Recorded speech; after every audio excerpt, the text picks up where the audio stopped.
हम नया चैप्टर शुरू कर रहे हैं जहाँ पे हम ऑर्गेनिजम्स के कंजर्वेशन के बारे में बात करने वाले हैं। The chapter is biodiversity and conservation. ये इकोलॉजी चैप्टर का यूनिट का एक चैप्टर है। इससे मोर और लेस एक क्वेश्चन बनता है, लेकिन ये चैप्टर बहुत इजी है। जो भी क्वेश्चन बने आपसे वो क्वेश्चन 100% सही होना चाहिए। तो नीट में इस चैप्टर से 1 से 2 क्वेश्चन पूछे ही जाते हैं and it is all related to richness of diversity. तो चैप्टर काफ़ी इजी है, अच्छे से पढ़ेंगे, ध्यान से पढ़ेंगे। शुरुआत करते हैं चैप्टर की। Biodiversity and conservation. यहाँ पे हम बेसिकली बायोडाइवर्सिटी से समझते क्या हैं बच्चों? बायोडाइवर्सिटी का मतलब होता है variety of organisms, right? Variety of individual, variety of plants, variety of animals, birds, butterflies, insects, whatever. हर चीज़ की जो वैरायटी है हमारे पास उसे हम बोलते हैं बायोडाइवर्सिटी। ना बच्चों, हमें क्यों इस चैप्टर की ज़रूरत पड़ रही है? भई आपको जब आपके आसपास की डाइवर्सिफाइड फॉर्म्स के बारे में पता होगा, तब तो आप इन्हें कंज़र्व करने की कोशिश करेंगे ना। जब तक आपको इनका अंदाज़ा ही नहीं है, आपको इनके बारे में पता ही नहीं है कि कहाँ पे कितने ऑर्गेनिज़म्स की रिचनेस है, हमारे पास वैरायटी है, तब तक हम इन्हें कंज़र्व करने के बारे में सोचेंगे कैसे? Isn't it? तो हम इन ऑर्गेनिज़म्स को कंज़र्व करके रखना चाहते हैं, क्योंकि नेचर का बैलेंस तभी बन सकता है जब हर वैरायटी का ऑर्गेनिज़्म यहाँ पे सेफ हो, प्रेज़ेंट हो।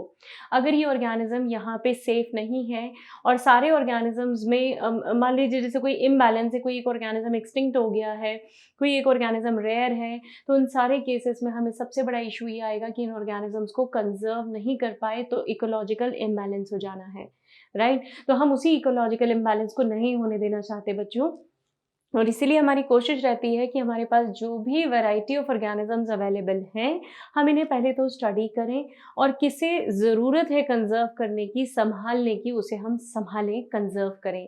तो शुरुआत करते हैं।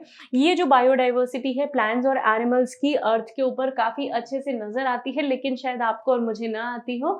तो हमारी एनसीईआरटी क्या कहती है बच्चों कि अगर कोई एलियन उतर के आए ना ऊपर से यहाँ पे और हमारी अर्थ को देखे, तो उसे समझ में आएगा कि हमारे पास कितनी वैरायटी है, राइट?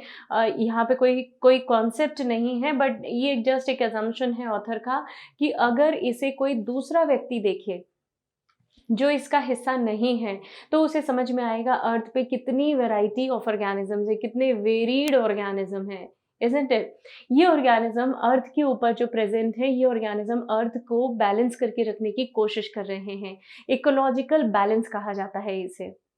ओके, अब देखिए ये डाइवर्सिटी अर्थ पे बनी कैसे होगी, ये हमें सोचना चाहिए, है ना? ऐसा एनसीईआरटी बोलती है कि हाउ एंड व्हेन और व्हाई अर्थ के ऊपर इतनी डाइवर्सिफाइड फॉर्म्स आ गए हैं। तो बच्चों इसका एक बहुत ईज़ी सा आंसर है, अर्थ के ऊपर इतनी वैरायटी सिर्फ़ इसलिए डेवलप हुई है क्योंकि अर्थ का एटमॉस्फेयर बार-बार बदलता रहा है। और क्योंकि अर्थ का एटमॉस्फेयर फ्रीक्वेंटली बदलता रहा है, तो हमें फ्रीक्वेंटली नई-नई वैरायटीज़, नई-नई ऑर्गेनिज़्म स्पीशीज़ मिलती गई हैं। This is the reason why we have got so many variety of organisms, plants, animals, birds and so. Right? तो अर्थ की जो डाइवर्सिटी है, इसे स्टडी करने वाले हमारे जो मेन साइंटिस्ट, जो सोशियो बायोलॉजिस्ट थे, उन्हें हम एडवर्ड विल्सन बोलते हैं। एडवर्ड विल्सन सोशियो बायोलॉजिस्ट के नाम से जाने जाते हैं। Now what is socio biology बेटा? समझिएगा, बहुत इजी सा एक ब्रांच है जहाँ पे हम ऑर्गेनिजम्स के सोशल बिहेवियर को स्टडी करते हैं, उसके ज्योग्राफिकल प्लेस पे, उसके हैबिटाट में, उसके नीश में। मतलब किसी भी ऑर्गेनिज्म का सोशल बिहेवियर स्टडी करने की प्रोसेस को, साइंस को हम बोलते हैं सोशियो बायोलॉजी। ओके, और जो हमारे पास एडवर्ड विल्सन थे, वो सोशियो बायोलॉजिस्ट थे, जिन्होंने ऑर्गेनिजम्स के इंटरैक्शंस को, उनके सोशल बिहेवियर को स्टडी किया अर्थ के ऊपर, राइट? तो ये जो हमारे सोशियो बायोलॉजिस्ट थे, इन्होंने डाइवर्सिटी को क्लासिफाई किया। केवल इन्होंने नहीं, मतलब इनके बाद में और भी कई कॉन्ट्रीब्यूटर्स हुए जिन्होंने पूरी बायोडाइवर्सिटी को स्टडी करने के बाद उसे क्लासिफाई किया into genetic diversity, ecological diversity and species diversity. Biodiversity. Although हम इनके बारे में, सबके बारे में डिटेल में बात करने वाले हैं बच्चों, लेकिन हम इनिशियल लेवल पे एक बार देख लेते हैं। जेनेटिक डाइवर्सिटी का मतलब होता है जीन लेवल पे ऑर्गेनिजम्स के अंदर क्या क्या चेंजेस हैं, क्या क्या डिफरेंसेस हैं। इकोलॉजिकल डाइवर्सिटी मतलब वो किन हैबिटेट्स में, किन नीश में रह रहे हैं, किस टाइप के इकोसिस्टम में रह रहे हैं। स्पीशीज डाइवर्सिटी का मतलब होता है ऑन एन एवरेज किसी भी एक स्पीशी का दूसरी स्पीशी से डिफरेंस क्या है, स्पीशीज आपस में अलग अलग कैसे हैं। तो इस तरीके से we have different types of biodiversity. अब अगर हम देखें तो IUCN, International Union for Conservation of Nature, and there is natural resources also which is included here. तो IUCN is International Union for Conservation of Nature and Natural Resources, जिसने 2004 में हमें plants और एनिमल्स की अलग अलग स्पीशीज के बारे में बताया बच्चों, है ना। हमारी NCERT में एक चीज मेंशन है कि फॉर एग्जांपल हमारे पास 20,000 एंड्स हैं, 20,000 एंड्स हैं। ऑर्किड्स की भी उन्होंने इतनी ही वैरायटी बोली है, ठीक है। लगभग 3 लाख मेरे पास क्या है, बीटल्स हैं, 3 लाख बीटल्स हैं। ये फिगर NCERT देती है बच्चों, और कहीं 28,000 नियर बाय हमारे पास कुछ और भी वेराइटीज़ हैं। तो ये जो अलग अलग स्पीशीज़ है, अलग अलग, आपको नंबर बिल्कुल नहीं ध्यान रखना, लेकिन सिर्फ इतना याद रखिएगा कि NCERT में जो डेटा दिया है उसकी बेसिस पे हमें लो और हाई के कंटेक्स्ट में उसे याद रखना है। फॉर एग्जाम्पल ये डेटा आप ध्यान से देखिए, इस डेटा में मेंशन है कि 20,000 स्पीशीज़ हमारे पास एंड्स की हैं, ऑर्किड्स की हैं, 28,000 और मैं मेंशन कर देती हूँ फिशेस की स्पीशीज़ हैं हमारे पास, ये NCERT का डेटा है बच्चों, और 3 लाख स्पीशीज़ हमारे पास बीटल्स की हैं। तो नंबर कोई नहीं पूछेगा, लेकिन इतना याद रखिएगा, अगर आपसे कोई कह दे कि हमारे पास मैक्सिमम डाइवर्सिटी किसकी है, इन सभी ऑर्गेनिजम्स में से मैक्सिमम डाइवर्सिटी किसकी है, so answer would be beetles. Minimum diversity किसकी है, आंसर वुड बी एंड्स और orchids, whatever given in the option. तो अगर इन 4 में से आपसे पूछा, एक कंपैरेटिव पूछा, तो आपको आंसर करते आना चाहिए बच्चों। तो ऐसे हमारे पास IUCN के according we have different species, different number of species of plants and animals on an average about 1.5 million species है। कैन यू इमेजिन, ये कितना लंबा नंबर, कितना ह्यूज नंबर है, कितनी ज़्यादा डाइवर्सिटी होगी। क्या इन सभी ऑर्गेनिजम्स को स्टडी करने के लिए हमें टेक्सोनॉमिकल एज की ज़रूरत नहीं पड़ेगी? याद कीजिए बच्चों, आपने 11th क्लास के लिविंग वर्ल्ड चैप्टर में टेक्सोनॉमिकल एज पढ़े थे, बस उन्हीं को हम यहाँ पे यूज़ करेंगे और इन सारे ऑर्गेनिजम्स को स्टडी करेंगे। तो ये जो variety of animals and plants है मेरे पास, इन्हें स्टडी करने के लिए I can use variety of taxonomical aids, जिन्हें पढ़ने के बाद, जिन्हें जानने के बाद मुझे उस ऑर्गेनिज्म के डिटेल्ड फीचर्स पता चलेंगे, राइट।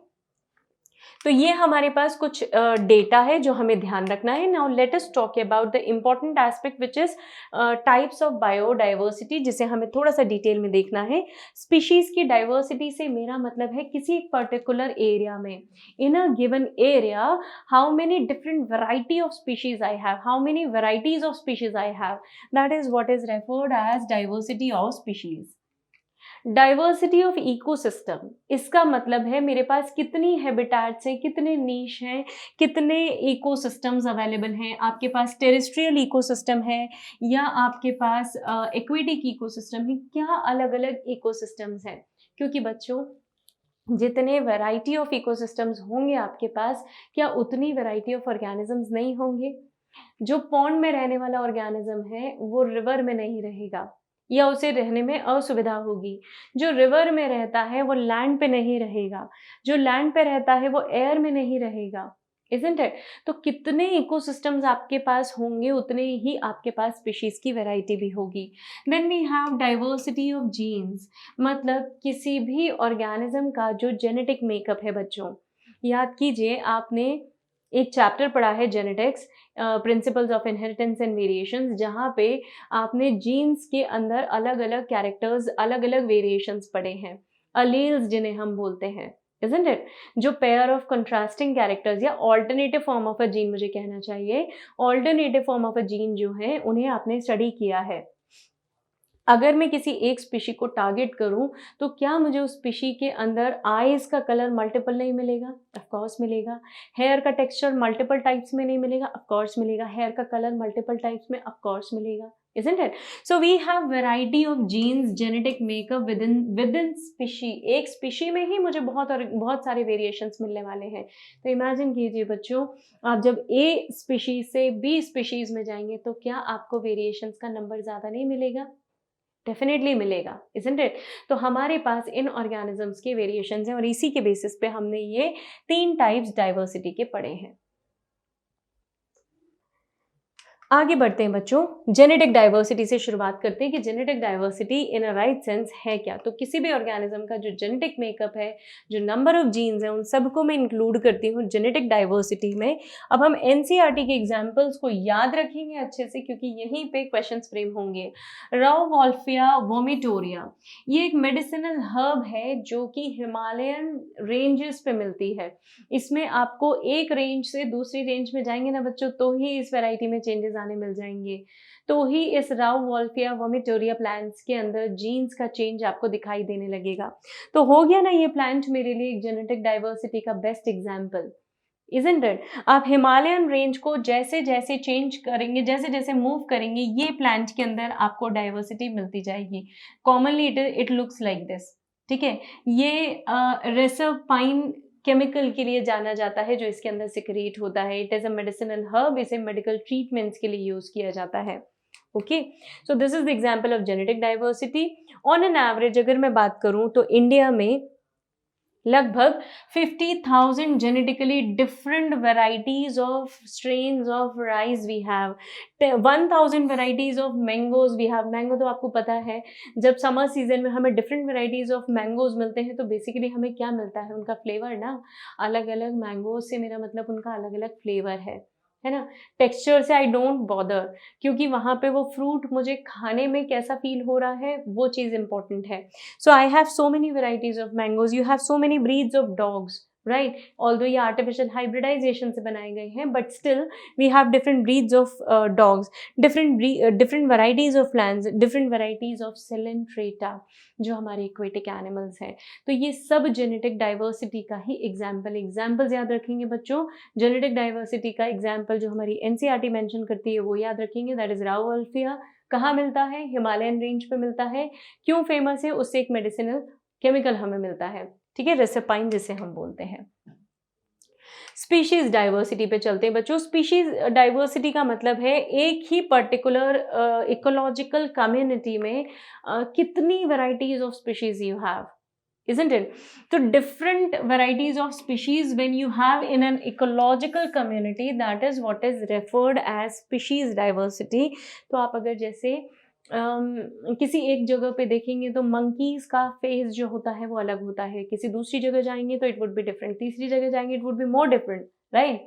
तो ये क्या हो जाती है? हमारी स्पीशीज डाइवर्सिटी होती है। तो आप जैसे जैसे जैसे जैसे एरिया चेंज करेंगे वैसे वैसे आपको डाइवर्सिफाइड फॉर्म्स दिखाई देना शुरू हो जाएंगे। This is what is called as species diversity.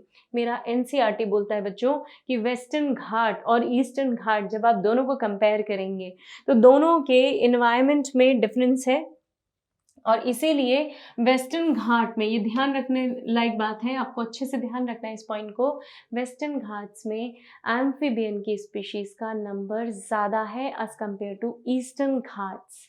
Okay, और ये क्यों है तो आप समझ ही गए होंगे। दोनों जगह का वेदर और क्लाइमेट अलग अलग है। ऐसा वेदर क्लाइमेट जो उस पर्टिकुलर वैरायटी को सूट करता है कि जिसके कारण, जिस एनवायरनमेंट के कारण वो वैरायटी सक्सेसफुली सर्वाइव भी कर सके, ब्रीड भी कर सके, उसे हम किस में रखते हैं? एम्फीबियन, उसे हम किस में रखते हैं? वेस्टर्न घाट में। या वो जो स्पीशी है वो किसको प्रेफर करती है? वेस्टर्न घाट को प्रेफर करती है। क्यों? क्योंकि वहाँ का वेदर क्लाइमेट उसे बहुत ज़्यादा सूट करता है, ग्रोथ के लिए भी, उसके खुद के डेवलपमेंट के लिए भी, प्लस रिप्रोडक्शन के लिए भी। So therefore that shows maximum diversity. Now then the next we have is ecological diversity. Ecological diversity से मेरा मतलब है ये मेरे पास अलग अलग इकोलॉजीज हैं, ठीक है, I can have deserts, desert species, I can have mangrove forest में रहने वाली अलग अलग स्पीशीज होंगी। दोनों का वेदर क्लाइमेट एकदम डिफरेंट है कि नहीं भाई? Deserts are very very dry, drought वाली कंडीशन होती है, जबकि मैंग्रोव फॉरेस्ट कैसे हैं बेटा? जो सॉल्टी इन्वायरमेंट वाले हों, जहाँ पे बहुत ज़्यादा सॉल्ट कॉन्सेंट्रेशन हो, और वहाँ पे जो ट्रीज उगते हैं स्वैम्पी एरियाज हो, मार्शी एरियाज, उन्हें मैं बोलती हूँ मैंग्रोव फॉरेस्ट। तो मैंग्रोव फॉरेस्ट का इन्वायरमेंट और डेजर्ट का इन्वायरमेंट एग्जैक्टली अपोजिट है, इजंट इट? इसी तरह आप रेन फॉरेस्ट को देखें तो बिल्कुल ही अलग हो गया भाई। रेन फॉरेस्ट को डेजर्ट से तो कंपेयर करा ही नहीं जा सकता, आप समझ सकते हैं। रेन सॉरी रेन फॉरेस्ट में एक्सेसिव रेन होगी, और हमें काफ़ी इंचेस तक जो है वो बारिश मिलती है, जिसके कारण वहाँ का वेजिटेशन बहुत हेल्दी होता है, और वेजिटेशन हेल्दी होने के कारण प्रोडक्टिविटी अच्छी होती है, प्रोडक्टिविटी अच्छी होने के कारण it supports more number of species, right? So coral reef समुद्र में मिलेंगी, कोरल की चट्टान, एस्चुरीज जो हैं, फिर वेटलैंड्स हैं, अल्पाइन मेडोज जो हैं, ये सारे मेरे पास अलग अलग ज्योग्राफिकल प्लेसेस हैं जिन्हें हम डाइवर्सिटी से रिलेट कर सकते हैं, because all these are nothing but these are different ecosystem. तो इस स्पीशी डाइवर्सिटी को मैं बोलती हूँ इकोलॉजिकल डाइवर्सिटी, मतलब हैबिटेट और नीश चेंज होने के कारण स्पीशीज में डाइवर्सिफाइड फॉर्म्स जो है वो डेवलप होना शुरू हो गए हैं, राइट? तो इंडिया में मैक्सिमम इकोलॉजिकल डाइवर्सिटी जो है स्कैंडिनेवियन डेजर्ट्स में हमें सबसे ज़्यादा, जैसे हमारे यहाँ का जो डेजर्ट है, जैसे I take one example, Sahara desert ले लो आप, ठीक है? सहारा डेजर्ट को अगर आप ट्रॉपिकल फॉरेस्ट से कंपेयर करेंगे तो definitely distribution of water, distribution of rainfall is entirely different. So definitely you will have variety of species over there in western Ghat, है ना, या इन ट्रॉपिकल रेन फॉरेस्ट, लेकिन डेजर्ट में नहीं मिलेगा। चाहे आपका राजस्थान का डेजर्ट हो, चाहे सहारा डेजर्ट हो, कोई भी डेजर्ट लीजिए, you will not find much species diversity. Norway में स्कैंडिनेवियन नाम जो है, यहाँ पे सबसे ज़्यादा आपको डाइवर्सिटी मिलेगी। तो ये आपको ध्यान रखना है, इकोलॉजिकल डाइवर्सिटी का maximum ecological diversity will be visible in this Scandinavian, right? So this is what is ecological diversity. Now let us talk about global biodiversity. Global biodiversity से मेरा मतलब है major types of plants, animals, vertebrates, invertebrates, इनको जब मैं count करती हूँ, compare करती हूँ, तो जो मुझे डाइवर्सिटी मिलेगी उसे हम बोलते हैं ग्लोबल बायोडाइवर्सिटी। वर्टिब्रल कॉलम जिनके पास नहीं है उन्हें हम क्या बोलते हैं?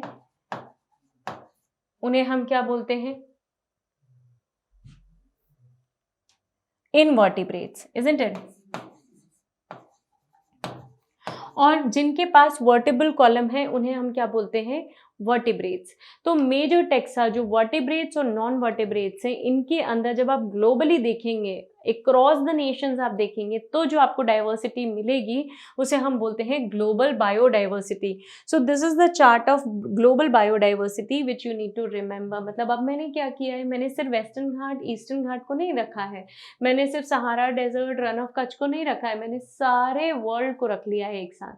तो अब जो मुझे ग्लोबल डाइवर्सिटी मिलेगी वो कुछ इस फॉर्म में मिलेगी। This is the pie chart in front of you. यहाँ से क्वेश्चंस फ्रेम हुए हैं बच्चों, होते आए हैं नीट में, आपको ध्यान रखने हैं। सबसे पहले मैं इनवर्टिब्रेट्स की बात करूंगी। ये इनवर्टिब्रेट्स का पाई चार्ट है जो हमें क्लियरली बता रहा है कि जो इंसेक्ट्स हैं उनका नंबर मैक्सिमम है। और इसीलिए याद कर लें बेटा, आपने एक चीज पढ़ी है कि आर्थ्रोपोडा एक बिगेस्ट फाइलम है, क्योंकि majority of number of insects, right? उसके बाद उससे कम मुझे यहाँ पे मिसलेनियस ग्रुप्स मिलेंगे, सबसे कम मुझे क्रस्टेशियंस मिलेंगे, और एवरेज मुझे मिलेंगे मोलस्का। तो इनवर्टिब्रेट में जब आप इन सारे इनवर्टिब्रेट्स को कंपेयर करते हैं तो crustaceans have a significant number, उससे ज़्यादा मोलस्का का है, सबसे ज़्यादा इंसेक्ट का है, and rest would be miscellaneous groups of animals, जो कि मैं कहना चाहिए जो वर्टिब्रेटा ग्रुप है हमारा 5 किंगडम क्लासिफिकेशन तक, एनिलीड्स, आर्थ्रोपोड्स, नेमेटोड्स, सबको आप कंपेयर करते हुए जब वहाँ तक जाएंगे तो you will find this chart.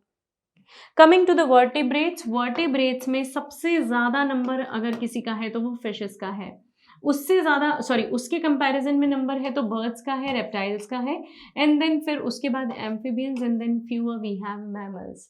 You need to remember कि इनमें से किसका परसेंटेज कंपैरेटिवली कम ज़्यादा है, राइट। अगर मैं प्लांट्स की बात करूं, so in case of plants I have variety of angiosperms,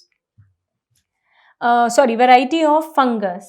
So fungus में maximum variety would be of fungus. उसके बाद then I would be having angiosperms, मतलब seed fruit bearing plants.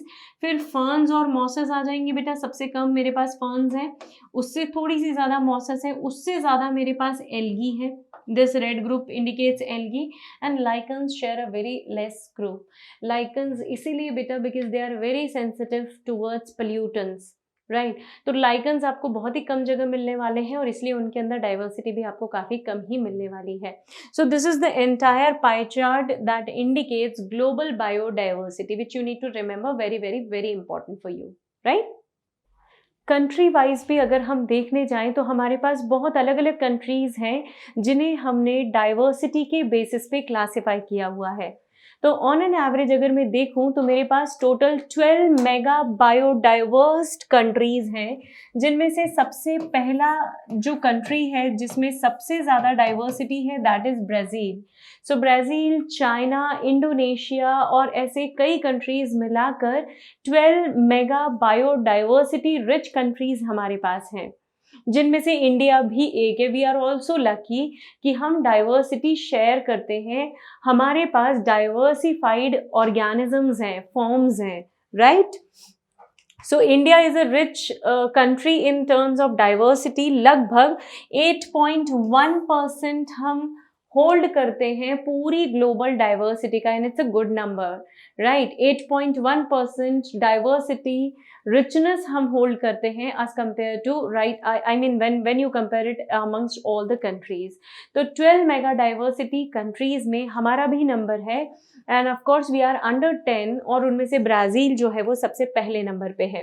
Nearly 45,000 species जो हैं plants और animals की, वो और इससे डबल हमारे जो एनिमल्स हैं इनकी जो स्पीशीज़ हैं वो इंडिया से ही रिकॉर्ड हुई हैं.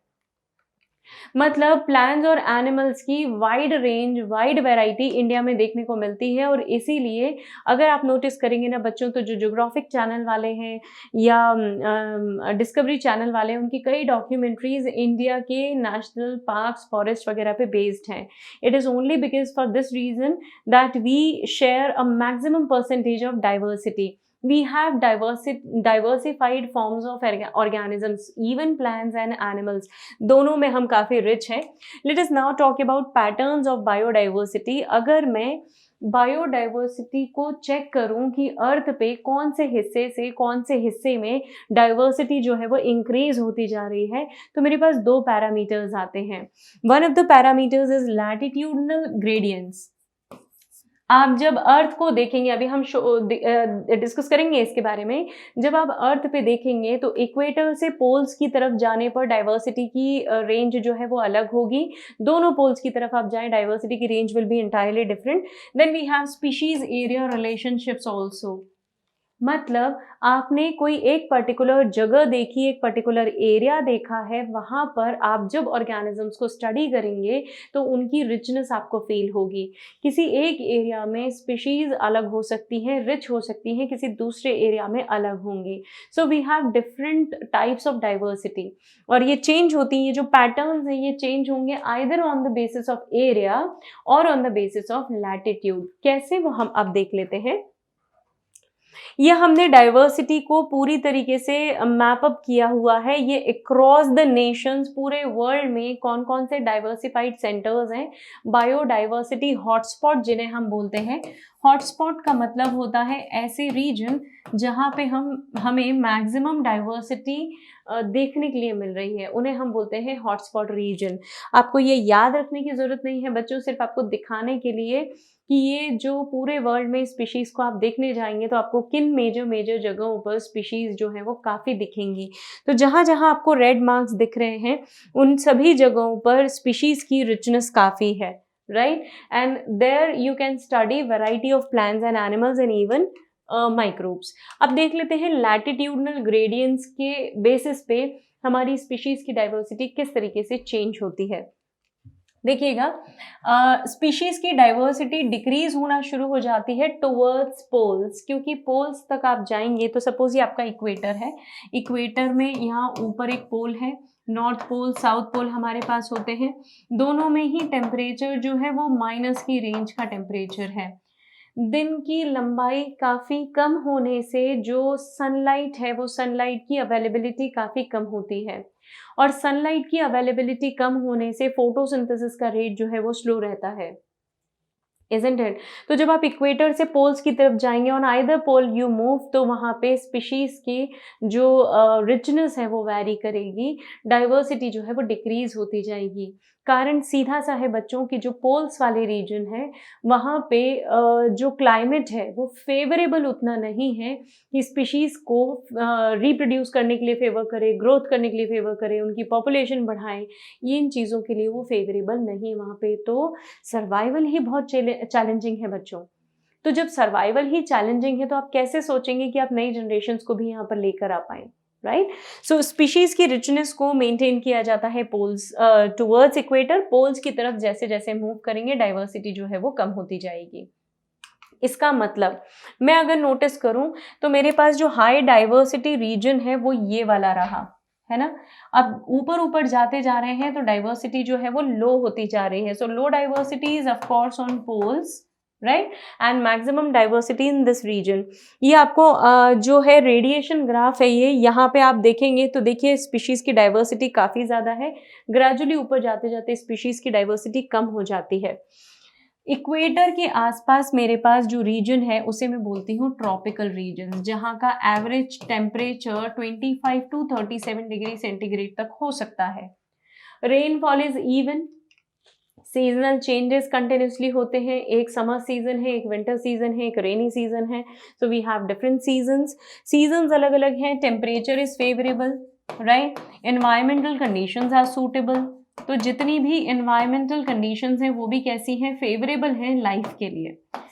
तो इन सारे रीजंस के कारण जो ट्रॉपिकल रीजन्स हैं उनमें डाइवर्सिटी काफ़ी ज़्यादा दिखाई देती है, and those regions they could maintain this particular phenomenon for a longer period of time। काफ़ी लंबे समय तक इन regions पे वो particular phenomenon maintain रही है, और यही कारण है बेटा कि आपको जो diversity है वो सबसे ज़्यादा tropical regions में दिखेगी, because they have been remained undisturbed, right, they have been remain undisturbed for a very long period of time. काफ़ी लंबे समय तक आपने उन्हें छेड़ा नहीं है, आपने उन्हें परेशान नहीं किया। ऑल्दो ये अलग बात है कि प्रैक्टिकली हमने उन्हें परेशान किया है, हमने उस एनवायरनमेंट को डिस्टर्ब किया है, हमने डिफॉरेस्टेशंस किए हैं, हमने पोचिंग्स की हैं, इलीगल हंटिंग जिसे हम कहते हैं, ये सारे डिस्टर्बेंसेस हमने किए हैं। लेकिन आइडियली आप देखें तो नेचर ने वहाँ पे कोई भी डिस्टर्बेंस क्रिएट नहीं किया है। वहाँ पे सॉरी जो एवलांचेस हैं वो इतना फ्रीक्वेंट नहीं होते हैं, लैंडस्लाइड्स नहीं होते हैं, इसलिए प्रॉपरली देखा जाए तो जो ट्रॉपिकल रीजन्स है, जो इक्वेटर के आसपास के रीजन्स हैं, they are more life supporting regions, right. So one of the reason is that it remain undisturbed for a longer period of time. Environment is nearly constant and predictable. कैसे predictable है बच्चों, हमें पता होता है कि कौन से सीजन के बाद कौन सा सीजन आएगा, isn't it? हम उसी के अकॉर्डिंग हमारे प्लांट्स को सो करते, सीड्स को सो करते हैं, प्लांटेशन करते हैं। आपको ये पता है कि कौन से सीजन की क्रॉप कौन सी है, ये सब इसी बेसिस पे डिसाइड हुआ है। So we know that our plants they have a fix particular time period of growing season, और वो ग्रोइंग सीजन कब आता है हमें इसकी भी जानकारी है, isn't it? भाई आप खुद समझ के देखिए बेटा कि क्या आपने ज्योग्राफिकल कंडीशंस जब देखी हैं तो आपने ये चीज़ नोटिस नहीं की है कि हम वेदर को, क्लाइमेट को प्रिडिक्ट कर पाते हैं। मैं ये बोल पाती हूँ कि इतने समय पे इस मंथ में यहाँ पे लैंडस्लाइड्स हो सकते हैं, यहाँ पे एक्सेसिव रेनफॉल हो सकता है, यहाँ पे स्नोफॉल हो सकता है। ये सारी चीज़ें हमने कैसे की हैं बेटा, ये सब जब आप प्रिडिक्ट कर सकते हैं तभी तो कर पाए हैं ना। सो इसीलिए ये सारा कुछ प्रिडिक्टेबल है एंड नियरली कॉन्स्टेंट है, हर साल मुझे मोर और लेस उसी तरीके का पैटर्न दिखने वाला है। So that is the reason why we have taken up this particular area as the most biodiverse region. दूसरा मोस्ट इम्पॉर्टेंट रीजन जो आपको बहुत बहुत बहुत अच्छे से याद रखना है, दैट इज सोलार एनर्जी। ये जो सोलार एनर्जी है, सनलाइट है, ये सनलाइट हमारे प्लांट्स के ऊपर जब फॉल होती है, गिरती है, तो प्रोडक्टिविटी बहुत होती है। याद कीजिए बच्चों, प्लांट ग्रोथ एंड डेवलपमेंट नाम का चैप्टर आपने पढ़ा है, जहां पर आपने फोटो पीरियड पढ़ा था। तो फोटो पीरियड क्या है बेटा? फोटो पीरियड का मतलब है कितनी लाइट की इंटेंसिटी अवेलेबल है मेरे प्लांट्स को फ्लावरिंग करने के लिए। We have long day plants, we have short day plants, we have day neutral plants, right? तो वो जो सनलाइट की इंटेंसिटी है वो मोर और लेस सभी ऑर्गेनिजम्स के लिए इंपॉर्टेंट है, प्रोड्यूसर्स के लिए तो है ही, क्योंकि मेरे प्लांट्स कैसे हैं बच्चों? प्लांट्स फोटोसिंथेसिस करके अपना खाना खुद बना सकते हैं, सो दे आर प्रोड्यूसर्स। लेकिन what about heterotrophs, what about consumers? Consumers को भी तो सनलाइट की ज़रूरत है ना। हमारी भी काफ़ी एक्टिविटी सनलाइट में होती हैं। जैसे आप विटामिन डी का प्रोडक्शन ले लीजिए, बॉडी के अंदर विटामिन डी कब बनता है? सनलाइट के ही प्रेजेंस में बनता है ना, तभी तो हमारी बोन्स जो है वो स्ट्रॉन्ग बन पाती हैं, हम कैल्शियम अब्जॉर्ब कर पाते हैं। तो फोटो पीरियड या सनलाइट जो है वो सभी के लिए ज़रूरी है। जितनी ज़्यादा सनलाइट इकोसिस्टम को मिलेगी उतनी ज़्यादा प्रोडक्टिविटी होगी और उतनी ही ज़्यादा डाइवर्सिटी होगी। So more sunlight, more will be productivity and more will be biodiversity, right? All these were the features. Now species area relationship की मैं बात करती हूँ। ये तो मैंने आपसे लैटिट्यूडनल वेरिएशंस की बात की कि जब आप इक्वेटर से पोल्स की तरफ जाएंगे तो क्या चेंजेस होंगे जिसके कारण आपको डाइवर्सिफाइड फॉर्म्स मिलेंगे। अब मैं डिस्कस कर रही हूँ आपसे कि अगर किसी एरिया वाइज मुझे स्पीशीज को देखना हो, है ना, किसी पर्टिकुलर टैक्सा की स्पीशी को मैंने एरिया वाइज अगर देखना है तो मैं क्या कर सकती हूँ? एक ग्राफ प्लॉट कर सकती हूँ। जब भी मैं ग्राफ प्लॉट करूंगी स्पीशीज रिचनेस और एरिया के बीच में सॉरी, स्पीशीज रिचनेस और एरिया के बीच में कोई एक पर्टिकुलर टैक्सा ले लीजिए आप। आपको पता है टैक्सा का मतलब अब क्या होता है? फाइलम, क्लास, ऑर्डर, जीनस, है ना। एक पर्टिकुलर टैक्सा ले लीजिए, उस टैक्सा की स्पीशीज रिचनेस को उस जगह से, एरिया से प्लॉट कीजिए। So the graph would be a hyperbola. Hyperbola पता है ना आपको?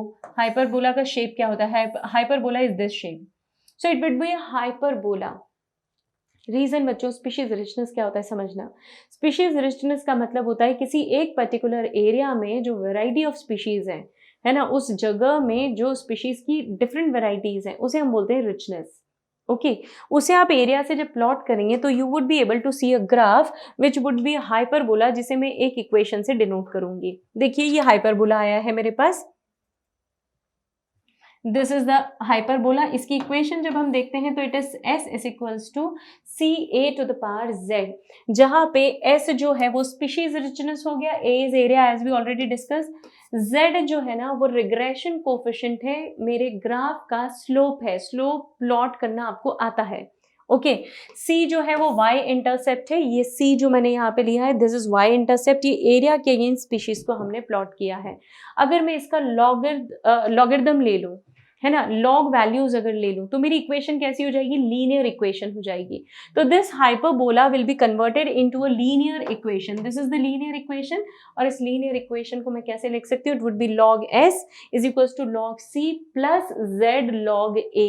ये मेरी लीनियर ग्राफ की इक्वेशन है, राइट? ये दोनों चीजें आपको याद रखना है when you plot species richness against an area.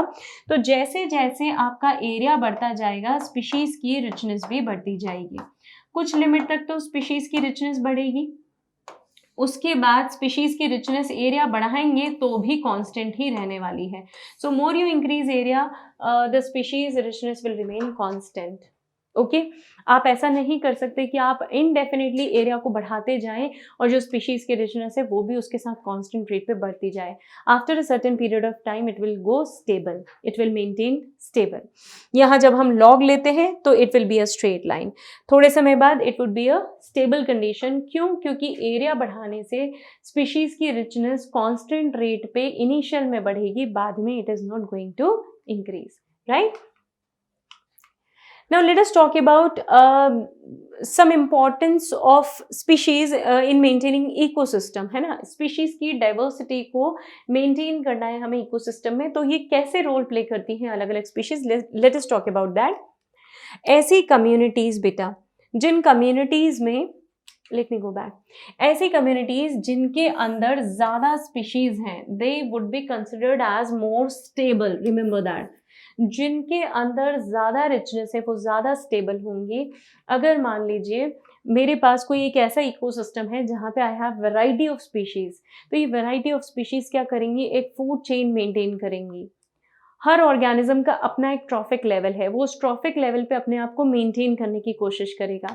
Competition healthy रहेगा, और कंपटीशन कुछ इस तरीके का रहेगा कि वो नेचर में उन सारे ऑर्गेनिजम्स को बैलेंस करने वाला हो, राइट। तो अगर स्पीशीज की डाइवर्सिटी या रिचनेस ज़्यादा रही, जितनी ज़्यादा स्पीशीज एक कम्युनिटी में रही, उतना ज़्यादा मेरा कम्युनिटी कैसा रहेगा, स्टेबल रहेगा, because there every organism is going to maintain relationship with every other organism, isn't it? तो अगर सपोज मैं स्टेबिलिटी की बात करूं तो स्पीशीज की रिचनेस ये डिसाइड करेगी।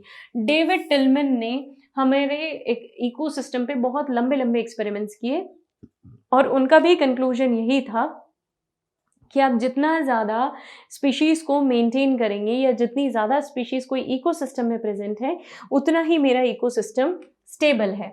अगर ऐसे प्लॉट्स बनाएं, आप ऐसे ग्राफ प्लॉट करें जहां पे स्पीशीज को ज्यादा नंबर में रखा है ना, अगर आप ईयर वाइज इसे प्लॉट करेंगे, ईयर टू ईयर वेरिएशन अगर मैं प्लॉट करूं, तो किसी भी एक ईयर में स्पीशीज, सपोज दिस इज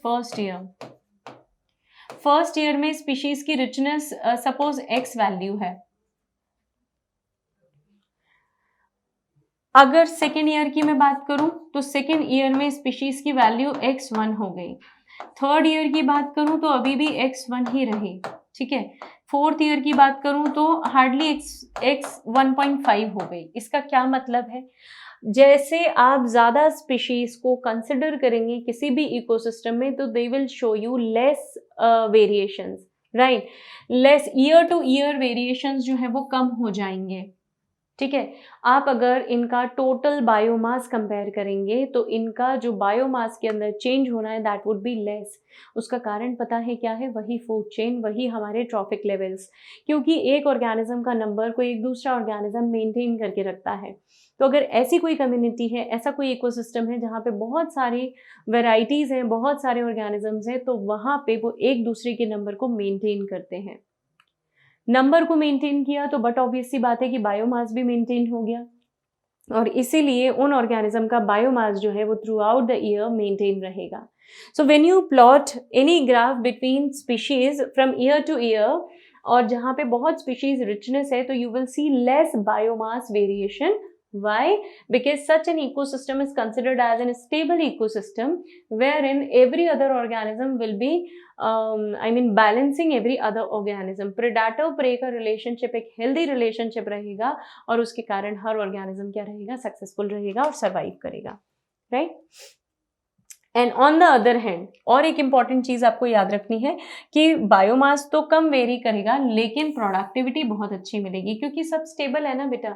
कोई भी कंपटीशन में अपना टाइम वेस्ट नहीं कर रहा है, कोई भी स्ट्रगल में अपने आप को सर्वाइव करवाने के स्ट्रगल में अपना समय नहीं बर्बाद कर रहा, तो डेफिनेटली प्रोडक्टिविटी कैसी रहेगी, हाई रहेगी। So high productivity is going to give you results, best results. Why? Because आपके जो ऑर्गेनिजम्स हैं वो भी स्टेबल है, हेल्दी है, कंफर्टेबल पोजिशन में। So when they are comfortable, obviously they are not going to struggle for their life, and if they are not going to struggle for their life, they will maintain high productivity in the ecosystem, right. So इसीलिए ऐसे ecosystem की productivity ज़्यादा रहेगी। हमारे rivet popper hypothesis जो Paul Ehrlich ने propose की थी, हम उसे देखना चाहेंगे, क्योंकि उन्होंने इकोसिस्टम में जो अलग अलग स्पीशीज़ हैं उनका इम्पोर्टेंस किसी प्लेन के अलग अलग पार्ट्स के इम्पोर्टेंस से कंपेयर किया है। तो पॉल एलरिच की जो हमारी राइवर्ट पॉपर हाइपोथेसिस है, हमें उसे देख लेते। Hypothesis is very easy. Suppose for example कोई एक पैसेंजर है जो किसी प्लेन में है, फ्लाइट पे है, वो अगर एक एक करके राइवर्ट को निकालना शुरू कर दे, तो जब वो एक निकालेगा तो कोई असर नहीं होगा प्लेन पे, फ्लाइट पे, है ना। दूसरा निकालेगा तो कोई असर नहीं होगा, तीसरा निकालेगा तो कोई असर नहीं होगा। लेकिन जब वो बार बार निकालते जाएंगे और अगर हर पार्ट निकाल लिया तो definitely your plane is going to get crash, isn't it? तो इसका क्या मतलब है, जब आप किसी एक स्पीशी को थोड़ा सा डिस्टर्ब करेंगे तो एज सच आपको इम्पैक्ट दिखेगा नहीं, होगा तो सही बट वो विजिबल नहीं होगा।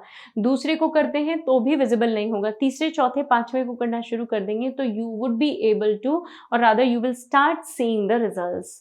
तो यही हमारी राइवर्ट पॉपर हाइपोथेसिस है, जहाँ पे एक प्रॉपर इकोसिस्टम को फंक्शन करने के लिए हर स्पीशी रिक्वायर्ड है। केवल एक स्पीशी से इकोसिस्टम बहुत अच्छा होगा ये भी नहीं कहा जा सकता, और एक स्पीशी नहीं है उससे इकोसिस्टम एकदम फेल हो गया ये भी नहीं कहा जा सकता, right? So this is what is Robert Popper hypothesis. Now, loss of biodiversity हमारे कारण हुई है, as I told you in the beginning ना, कि हमने नेचर को काफ़ी डिस्टर्ब किया है। ट्रॉपिकल रीजन्स जो है वो हम कहते हैं कि अनडिस्टर्ब्ड है, लेकिन अब हम उन्हें डिस्टर्ब करना शुरू कर चुके हैं। तो ये जो डिस्टर्बेंसेस हैं, ये डिस्टर्बेंसेस, लॉस ऑफ बायोडाइवर्सिटी जो है ये क्यों हो रही है, या इसके होने का रीज़न क्या है? प्लांट का प्रोडक्शन जो है वो कम हो गया है, हमने डिफॉरेस्टेशन कर दिया है, एग्जिस्टिंग प्लांट्स को कट डाउन कर दिया है। ऐसा करने से क्या हुआ है, ग्रेजुअली हमारे पास बायोमास कम हो गया है। ये जो हमारे प्लांट्स थे ये कई सारे इन्वायरमेंटल इश्यूज को खुद ही हैंडल कर लेते थे, रेजिस्टेंट थे। जैसे ड्रॉट पहले बहुत फ्रीक्वेंट नहीं था। क्यों नहीं था? क्योंकि प्रॉपर प्लांटेशन होने से प्लांट की रूट्स जो है वो सॉइल को फिक्स करती थी। फॉर एग्जांपल ये मेरा प्लांट था, ये प्लांट की रूट्स थी, रूट्स ने क्या किया हुआ था, सॉइल को अपने आसपास, अपने आजू बाजू में फिक्स करके रखा था। तो इससे क्या होता था, डिफॉरेस्टेशन नहीं होता था, डिफॉरेस्टेशन नहीं होता था। और डिफॉरेस्टेशन नहीं होता था, ट्रीज का कट डाउन होना नहीं होता था, तो डेफिनेटली जो वाटर का फ्लो है और पर्कुलेशन है दैट वाज बैलेंस्ड। रूट्स क्या करती हैं बच्चों, रूट्स वाटर को अब्सॉर्ब करती है ना। तो जब इस प्लांट के आसपास पानी गिरता था तो वो, बट ऑब्वियस सी बात है कि उसे रूट्स अब्सॉर्ब करके ज़मीन में डालती थी, पर्कुलेट करके और नीचे लेके जाती थी, और इस तरीके से जो ग्राउंड वाटर टेबल है that gets increased sorry, ground water table जो है वो रिचार्ज होने लगा। लेकिन क्योंकि हमने इन ट्रीज को, फॉरेस्ट को कंटिन्यूसली कट डाउन किया, तो इसके कारण हमारे पास ग्लोबल वार्मिंग के इश्यूज आ गए। ट्रीज जो है वो टेम्परेचर मेंटेन करते हैं, यू नो दैट, है ना।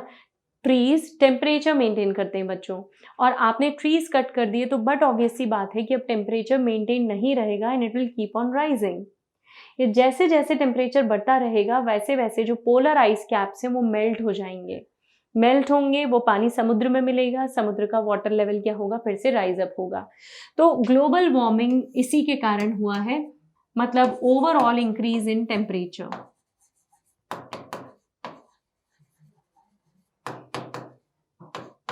और ओवरऑल इंक्रीज इन टेम्परेचर से क्या हुआ है बेटा, हमारे जो पोलर आइस कैप्स है वो मेल्ट होना शुरू हो गए। फाइन। बहुत सारे इकोसिस्टम में और भी हमने चीज़ें देखी, जब प्लांट्स नहीं रहे तो इकोसिस्टम में इम्बैलेंसेस क्रिएट हो गए, because these are the major producers for terrestrial ecosystem. किसी भी टेरेस्ट्रियल इकोसिस्टम में सबसे ज़्यादा प्रोडक्टिविटी इन्हीं प्लांट्स के कारण है। तो जब ये नहीं रहे तो ड्रॉट के केसेस बढ़ गए, इंसेक्ट पेस्ट बहुत बढ़ गए, प्लांट की प्रोडक्टिविटी जो है वो कम होना शुरू हो गई, डिसीज काफ़ी बढ़ने लग गई प्लांट्स में, और जो मिनरल रिसाइकलिंग, मिनरल्स की जो रिसाइकलिंग है उसके ऊपर भी इफेक्ट आया। तो mineral recycling was also affected, ठीक है, mineral recycling was also got affected. So this is the reason why plantation is most important, और यही बायोडाइवर्सिटी के लॉसेस हैं, क्योंकि हमने मेजर प्रोड्यूसर को ही फॉरेस्ट में से रिमूव कर दिया, ऐसा प्रोड्यूसर जिसके ऊपर कई एनिमल्स की डिपेंडेंसी थी। तो बट ऑब्वियस सी बात है कि ओवरऑल प्रोडक्टिविटी फॉरेस्ट की क्या होगी, रिड्यूस होगी। अब जो हमारी IUCN है, international Union for Conservation of nature and natural resources, उन्होंने हमें कुछ लिस्ट पब्लिश करके दी है, कुछ डॉक्यूमेंट्स हैं उनके, जहाँ पे उन्होंने एक्सटिंक्शन हमें बताया है फॉर लास्ट 500 ईयर्स तक का। पिछले 500 सालों में हमने कौन कौन सी स्पीशीज़ को खो दिया है, किनका लॉस हुआ है जो हमारे साथ नहीं है, इसका एक पूरा रिकॉर्ड हमारी रेड डेटा बुक मेंटेन करती है। उनमें से कुछ स्पीशीज़ के नाम उन्होंने नंबर्स के फॉर्म में, प्लस कुछ के नाम भी अभी हम डिस्कस करेंगे, हमें दिए हैं, ऑलमोस्ट 784 स्पीशीज जो है हमारी एक्सटिंक्ट हो चुकी हैं, जिनमें से 338 वर्टिब्रेट्स हैं जिनके पास वर्टिबल कॉलम है जो हायर एनिमल्स हैं, 359 इनवर्टिब्रेट्स हैं जो लोअर एनिमल्स हैं जिनके पास वर्टिबल कॉलम नहीं होता। विटेकर के 5 किंगडम क्लासिफिकेशन में जो वर्टिब्रेटा से नीचे की तरफ आ रहे हैं, कॉर्डेटा से नीचे की तरफ है, जैसे पॉरीफेरा है, एनिलिडा है, आर्थ्रोपोडा है, नेमेटीहेल्मिन्स है, ये सब कुछ नीचे की तरफ आ रहे हैं। एंड लास्टली 87 प्लांट स्पीशीज है मेरे पास जो कि एक्सटिंक्ट हो चुकी हैं। ये तो एस्टिमेटेड नंबर है, इसके अलावा प्लस माइनस काफ़ी नंबर्स हो सकते हैं जिनके बारे में हमें अभी जानकारी भी नहीं है, isn't it? So this is how they have published their data. और लगभग हमारे लास्ट 20 ईयर्स में 27 स्पीशीज़ जो है वो अभी ख़त्म हो चुकी हैं। ऑल्दो हमने उनके ऊपर अब चेक रखना शुरू कर दिया है कि ये स्पीशीज़ अब हमसे लूज़ ना हो, अब हम इन्हें न खो दें। So we started conservation programs, जैसे प्रोजेक्ट टाइगर है, प्रोजेक्ट राइनो है, प्रोजेक्ट एलिफेंट है। हमने बहुत सारे कंजर्वेशन प्रोग्राम्स लॉन्च किए हैं। कुछ एक्सटिंक्शंस जिन ऑर्गेनिजम्स के हो गए, वो एक बर्ड थी हमारी मॉरिशियस से जो एक्सटिंक्ट हुई थी, that was dodo bird. It is said that dodo bird जो है वो अपने जो एग हैं वो काफ़ी नीचे लोअर हाइट्स पे ले करती थी, which were easily consumed by the cats and by the dogs. तो इन प्रेडेटर्स के कारण इस बर्ड के एग्स सर्वाइव नहीं किए और नेक्स्ट जनरेशन नहीं आ पाई, in gradually it got extinct. Quagga जो जीब्रा का रिलेटिव है, अफ्रीका से एक्सटिंक्ट हुआ है। थैलेसीन जो ऑस्ट्रेलिया से बिलोंग करता है, कैट फेस्ड दिखता है, ये फॉक्स से, it is kind of fox, cat faced fox है। स्टीलर्स काउ जिसे हम सी काउ भी बोलते हैं, ये रशिया से एक्सटिंक्ट हुआ है। और 3 सब स्पीशीज, बाली, जवान और Caspian. Tiger of tiger, these are the species of tiger, they have been already being extinct. हमारे यहाँ से भी कुछ लोकली कुछ एनिमल्स एक्सटिंक्ट हुए हैं।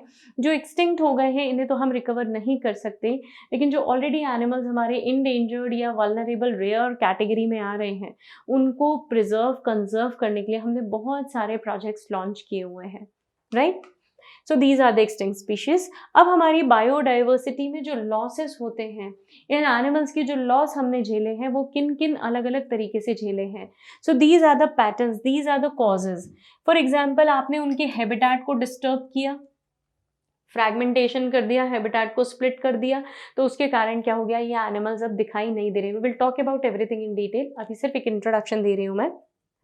ओवर एक्सप्लॉइटेशन, कुछ एनिमल्स को हमने एक्सेसिवली यूज़ किया, अननेसेसरी एक्सप्लॉइट किया, उनसे बहुत सारा काम ले लिया या उनके ऊपर बहुत सारे रिसर्चेस कर लें, तो उसके कारण उनका ओवर एक्सप्लॉइटेशन हुआ है। Alien species invasion, this is something which is very interesting.